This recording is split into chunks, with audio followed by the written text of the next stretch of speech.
അപ്പോൾ നിങ്ങൾ ആ വീഡിയോ ഒന്ന് കണ്ടിട്ട് വന്നിട്ട് ഞാൻ നിങ്ങളെ ബാക്കി കാര്യങ്ങൾ പറഞ്ഞുതരാം. ഓക്കെ? നീ സ്നേഹിക്കുന്ന ആള് നിന്നെ മനസ്സിലാക്കുന്നില്ലെന്ന് അതിന്റെ ഒരു സംഭവം ഞാൻ പറഞ്ഞു തരട്ടെ. ഈ ലോകത്ത് ആരും നമ്മളെ സ്നേഹിക്കുന്നത് നമുക്ക് വേണ്ടിയിട്ടൊന്നുമല്ല, അത് അവരെ തന്നെ സന്തോഷിപ്പിക്കാൻ വേണ്ടിയിട്ടാ.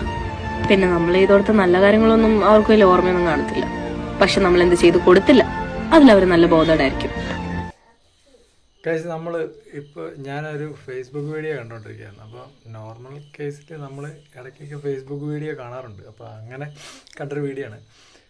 മറ്റുള്ളവരെ ഉപദേശിക്കാൻ നമുക്ക് എന്താ പറയുക ഭയങ്കര ഇഷ്ടമുള്ളൊരു കാര്യം. പക്ഷെ അവനവൻ്റെ ജീവിതത്തിൽ, അതായത് റിയൽ ലൈഫിലോട്ട് വരുമ്പം ഈ പറഞ്ഞു കൊടുക്കുന്ന കാര്യങ്ങളൊന്നും നമ്മൾ പ്രാവർത്തികമാക്കാറില്ല. ശരിയല്ലേ? മറ്റൊരു തന്നെ നമ്മൾ എന്തെല്ലാം പറഞ്ഞു വേണേലും അവനെ ഉപദേശിച്ച് അങ്ങ് പണ്ടാറടക്കും. പക്ഷെ അവനവൻ്റെ ലൈഫ് വരുമ്പോൾ എല്ലാം തലകീഴായിട്ടാണ്.